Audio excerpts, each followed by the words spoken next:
ହାଏ ସାଙ୍ଗମାନେ। ତ ଫାଇନାଲି ଆମେ ଆସି ପହଞ୍ଚିଗଲୁ କୋଲକାତାରେ। ତ ଆମର ମାନେ ଓଡ଼ିଶା ଆସିବାର ମୂଳ ଉଦ୍ଦେଶ୍ୟ ଥିଲା କୋଲକାତାରେ ଯୋଉ କହୁଥିଲି ସେଟା ଥିଲା ମୋ କାକା ଶ୍ୱଶୁରଙ୍କ ଝିଅ ମାନେ ମୋ ନଣନ୍ଦଙ୍କର ବାହାଘର। ତ ଏଟା ଥିଲା ଗୋଟେ ବେଙ୍ଗଲୀ ବାହାଘର। ତ ଏଟା ଥିଲା ପ୍ରଥମ ରିଚୁଆଲ୍ସ ଆଶୀର୍ବାଦ। ତ ଏଠି ପ୍ରଥମେ ଝିଅର ଶାଶୁଘର ଲୋକେ ସମସ୍ତେ ଆଶୀର୍ବାଦ କରୁଛନ୍ତି। ତାପରେ ଜଣଙ୍କ ପରେ ଜଣେ ସମସ୍ତେ ଧୀରେ ଧୀରେ ଆଶୀର୍ବାଦ କରିବେ। ଏଟା ଥିଲା ପ୍ରଥମ ରିଚୁଆଲ୍ସ। ଏଇ ରିଚୁଆଲ୍ସ ଟା ବାହାଘର କିଛି ଦିନ ପୂର୍ବରୁ ହେଇଯାଇଥିଲା। ତ ଆଶୀର୍ବାଦରେ ମୋ ନଣନ୍ଦଙ୍କୁ ତାଙ୍କ ଶାଶୁ ଏଇ ନେକଲେସ ଟି ଗିଫ୍ଟ କରିଥିଲେ।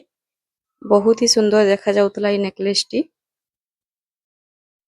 ଏମିତି ଭାବରେ ତାଙ୍କର ଆଶୀର୍ବାଦ କାର୍ଯ୍ୟକ୍ରମ ଚାଲିଥିଲା।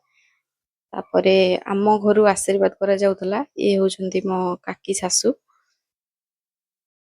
ଇଏ ବି ଆଶୀର୍ବାଦ ଆରମ୍ଭ କରିଦେଲେ ଏବେ ତାଙ୍କ ଝିଅ ଆଉ ଜ୍ୱାଇଁଙ୍କୁ।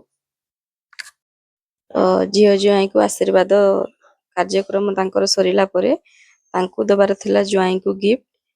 ତ ସେ ବାହାର କରୁଥିଲେ କଣ ଗିଫ୍ଟ ଦେବେ, ଚାଲନ୍ତୁ ଦେଖିବା।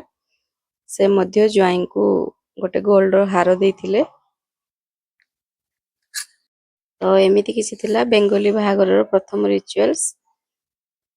ତ ଆପଣମାନଙ୍କୁ କେମିତି ଲାଗିଲା କମେଣ୍ଟରେ ନିଶ୍ଚିତ ଜଣେଇବେ। ତାପରେ ଇଏ ହେଉଛନ୍ତି ମୋର କାକା ଶ୍ୱଶୁର, ସେ ବି ଆସିଗଲେ ଆଶୀର୍ବାଦ କରିବା ପାଇଁ।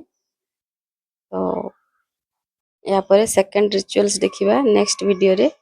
ରହିଲି, ଜୟ ଜଗନ୍ନାଥ। ଭଲରେ ରୁହନ୍ତୁ, ଖୁସିରେ ରୁହନ୍ତୁ। ଭିଡ଼ିଓଟି ଭଲ ଲାଗିଥିଲେ ଲାଇକ୍, ସେୟାର, ସବସ୍କ୍ରାଇବ ନିଶ୍ଚିତ କରିଦେବେ।